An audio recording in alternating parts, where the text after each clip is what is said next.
आपको बताता हूँ बर्नौली थ्योरम। इसका जो प्रूफ है वो आपकी बुकलेट में गिवन है, आप उसको पढ़ सकते हैं। मैं यहाँ पे डिटेल में नहीं बताना चाहता। यहाँ पे जो मेन इक्वेशन इसकी है वो है कि अगर कोई फ्लो हो रहा है, ओके, तो उसके अंदर जो टोटल एनर्जी होती है वो कितनी होती है? Pressure energy plus kinetic energy plus rho g h. Pressure energy कितनी हम मान लेते हैं? पी प्रेशर के इक्वल। यहाँ पर एनर्जी कितनी होगी? Kinetic energy half rho v square liquid के लिए plus potential energy rho g h. Now अब अगर हम इस पॉइंट और इस पॉइंट के बीच में एनर्जी प्लॉट करें तो जो टोटल एनर्जी होती है वो इन दोनों पॉइंट्स के बीच में सेम रहती है, ओके। यानी अगर कोई भी फ्लो हो रहा है तो उसके अंदर क्या है कि किसी भी पॉइंट पर पूरे फ्लो में टोटल एनर्जी की वैल्यू सेम रहेगी, यानी टोटल एनर्जी की वैल्यू कांस्टेंट है और उसकी वैल्यू इतनी होती है। अब अगर हम इस पूरी इक्वेशन को रो जी से डिवाइड कर दें, रो इंटू जी से डिवाइड कर दें, तो यहाँ पे तो कांस्टेंट है कोई वैल्यू, तो अगर ये रो इंटू जी ये भी कांस्टेंट है, तो नीचे अगर डिवाइड करेंगे तो ये वैल्यू जो होगी ये भी कोई कांस्टेंट होगी। तो हमारी क्या यहाँ पर वैल्यू आ जाएगी? P upon rho g plus v square upon 2g plus h. अब ये वाली जो टर्म है इसको हम कहते हैं प्रेशर हेड। प्रेशर हेड, इसको प्रेशर हेड क्यों कहते हैं? क्योंकि अगर आप इसकी डायमेंशनल एनालिसिस करेंगे तो आपको पता चलेगा ये हाइट के टर्म्स में आएगी, ठीक है। यानी प्रेशर की वजह से कितना हाइट का वो आ रहा है, तो ये हो जाता है आपका प्रेशर हेड। ये होता है आपका काइनेटिक हेड, काइनेटिक एनर्जी की वजह से जो हेड बन रहा है, और ये तो आपका पोटेंशियल हेड जो कि h है, जो कि ग्राउंड से h डिस्टेंस है। नाउ इसकी भी जो टोटल वैल्यू होती है ये भी एक कांस्टेंट होती है। तो ये दोनों फॉर्मूले आपके सबसे ज़्यादा इंपॉर्टेंट है और ये आप सबसे ज़्यादा फॉर्मूला अप्लाई करेंगे। अब ये जो हमने बर्नौली थ्योरम पूरी बताई है ये कुछ एजम्पशंस के ऊपर टिपकी हुई है। वो एजम्पशंस क्या है? First of all that the fluid is inviscid. Inviscid का मतलब क्या हुआ कि फ्लूइड के अंदर जो विस्कोसिटी है यानी म्यू, विस्कोसिटी जीरो होती है, यानी फ्लूइड बिल्कुल भी विस्कस नहीं है, यानी mu is equals to zero. The second assumption is that no heat source in the pipe, यानी इस पाइप के अंदर कोई भी हीट का सोर्स नहीं है, यानी ना हीट अंदर आ सकती है ना हीट बाहर जा सकती है। ये क्यों? क्योंकि जब हमने ये इक्वेशन बताई आपको, बर्नौली थ्योरम बताई, ये एक्चुअली पूरी तरह बेस्ड है एनर्जी कंजर्वेशन के ऊपर। यानी इस पॉइंट के बीच में एनर्जी और इस पॉइंट के बीच में एनर्जी सेम रहेगी, यानी टोटल एनर्जी इसमें सेम ही रहेगी। तो अगर कुछ एनर्जी अंदर या बाहर जाती है तो ये वाला जो हमारा इक्वेशन है ये इनवैलिड हो जाती है, क्योंकि एनर्जी की जो टोटल वैल्यू है ये कुछ चेंज हो जाएगी, ठीक है। इसके अंदर हम इसको एक सिस्टम मान के करते हैं, इसको सिस्टम। तो अगर बाहर से कुछ इंटरेक्शन होता है तो ऑब्वियसली जो टोटल एनर्जी है वो कुछ चेंज हो जाएगी, इसलिए ये वैलिड नहीं होगी। Third assumption is that body forces except gravity are absent, क्योंकि ग्रेविटी की वजह से जो हमने वर्क डन है वो तो हमने ले लिया, which is potential energy.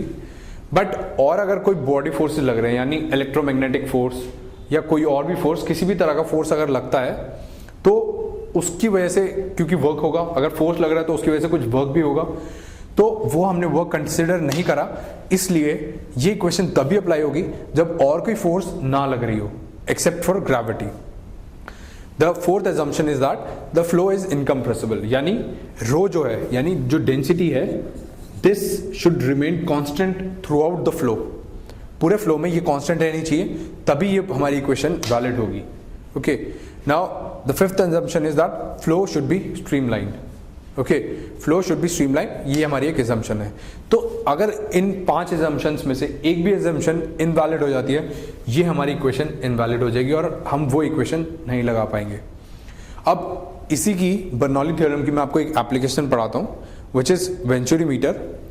Venturimeter में क्या होता है कि अगर एक हमारा कंटिन्यूस सिस्टम है, उसके अंदर क्या है कि एक पाइप है और इसके अंदर फ्लूइड फ्लो कर रहा है और इसकी डायमेंशंस कुछ चेंज हो रही हैं।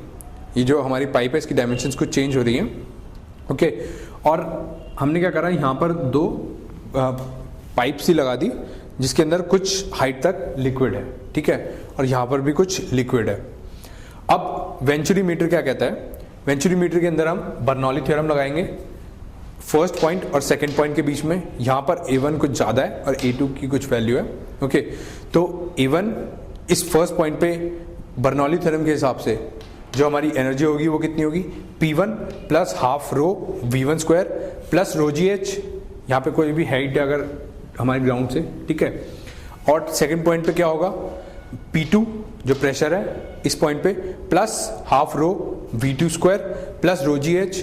अब रो GH और रो GH कैंसिल हो जाएंगे क्योंकि ये दोनों सेम लेवल पे है, ओके। तो पोटेंशियल एनर्जी के अंदर कोई भी चेंज नहीं आएगा और एक कंटिन्यूटी वाली इक्वेशन लगेगी इन दोनों पॉइंट्स के बीच में, क्योंकि फ्लो जो है वो इनकम्प्रेसिबल है, ठीक है।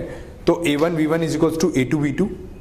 इससे क्या होगा, हमारा P1 माइनस P2 की वैल्यू आ जाएगी half rho V1 square into A1 square upon A2 square minus 1। और क्या है कि अगर हमारे यहाँ पे 2 कॉलम्स थे, लिक्विड कॉलम्स थे, तो हमको ये प्रेशर डिफरेंस पता करने के लिए हमने क्या करा, यहाँ पे 2 लिक्विड कॉलम बना दिए, इनके अंदर कुछ लिक्विड है और इन दोनों के कॉलम्स की हाइट का डिफरेंस कितना है, h, ओके। इन दोनों हाइट की डिफरेंस का h है, तो हमको पता चल जाएगा P1 यानी इस पॉइंट पे P1 यानी प्रेशर और इस पॉइंट पे P2, ये हमको पता चल जाएगा P1 minus P2 is equals to rho GH। ये तो सिंपल आपको पहले बताया था मैंने। ये वाली वैल्यू आप यहाँ पे पुट कर देंगे, उससे क्या है आपकी वेलोसिटी की वैल्यू आ गई, यानी इस पॉइंट पे भी वेलोसिटी आपको पता चल जाएगी और इस पॉइंट पे भी।